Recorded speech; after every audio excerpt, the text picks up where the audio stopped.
Hello and welcome to my home. My name is Ann Arnott, and today we are going to take a look at meal planning and how food is used for compost versus food that is being discarded into the waste bin, and how to keep things in line with what works well in composting and other things that should be discarded in the waste. So we've started the day at breakfast time, and we prepared a typical breakfast, what you would see in homes across the country, and we're going to go through and help people understand what items go in the compost and what should be discarded.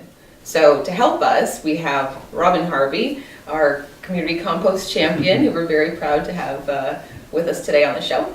And to get started, we have already prepared some bacon done by Taya, and some eggs done by Sage, and Raina has graciously prepared some fruits and vegetables that we're going to be enjoying for breakfast today. So come take a look.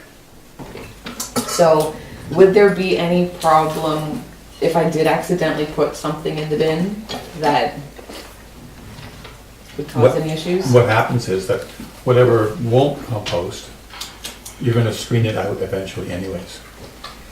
Because there are sometimes pieces of broken glass that get in there, stuff that you wouldn't necessarily want in your garden. You wouldn't want to step on it later on. So you want to pull those little things out that are like that. There are some plastics that get in because they look very much like a fiber of real, of living things. So, for example, people buy mats for in front of their door, and that's usually made out of hemp or some other rope material, and it's woven. In some countries they make it out of plastic and they sell it as if it was made of a natural fiber. So when a hemp rug rots, you can throw it into the compost because it will completely be consumed by the composting bacteria, but the plastic ones won't. Not in our lifetime anyways. We're a family of 5, so I mean it varies. Some days we could produce more food waste than other days. It depends what we make for dinner, who likes it, like a variety of things. So what did we have for dinner this week? We had tacos. That didn't produce very much waste. We had Indian food, which I think is still in the fridge because it's an acquired taste. That's the interesting thing. Most of the waste that goes into compost is the stuff that goes to the back of the fridge because people don't want it anymore. So the back of the fridge becomes your main holding site for anything that's going into the compost.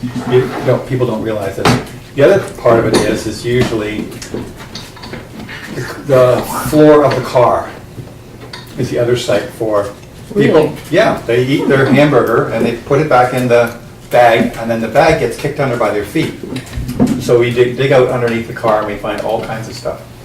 People haven't. Wow, hiding spots. Hiding spots, yes. Let's see if that's true. I'm gonna take a look here. Other items that I find are problematic are things that I open and then only need half of. So I guess it's important to plan a meal using the extra ingredients that you had left over. So within a week, I would say, to maybe make a spaghetti sauce or a lasagna or something. And then this cabbage that I got, I used half of it because it was huge, and then now I don't know what to do with this. So maybe Googling up some recipes or making a coleslaw. Well, most families usually have use up what's in the fridge day. Oh yeah. Some families it's Fridays, and some people it's Mondays, whatever. Okay, so I have some leftover meats that nobody used.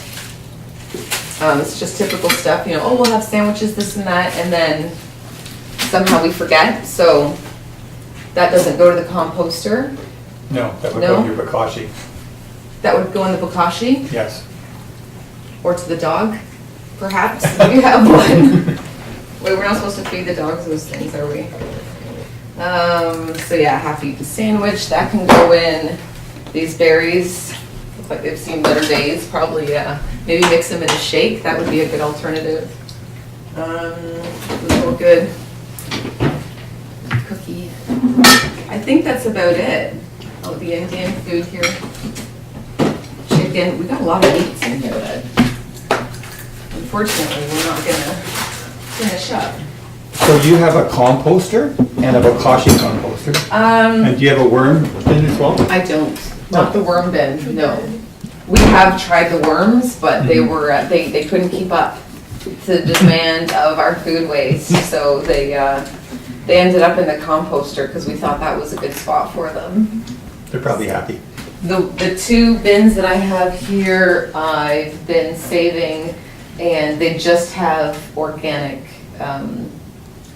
food in them, like potato scraps, leftover fruits and vegetables. There's no meat or dairy in any of them, because I was made aware that those things do not go in your composter, but they do go in bokashi. Yep. So how come it can go into one and not the other? Oh, because the bokashi has a very aggressive lactobacillus that will outcompete. So the tetanus bacteria and salmonella and other ones like that, which are deadly, very deadly to us, get outcompeted by the acidophilus bacteria are faster and basically eat up the food supply and then eventually eat those germs as well. Wow.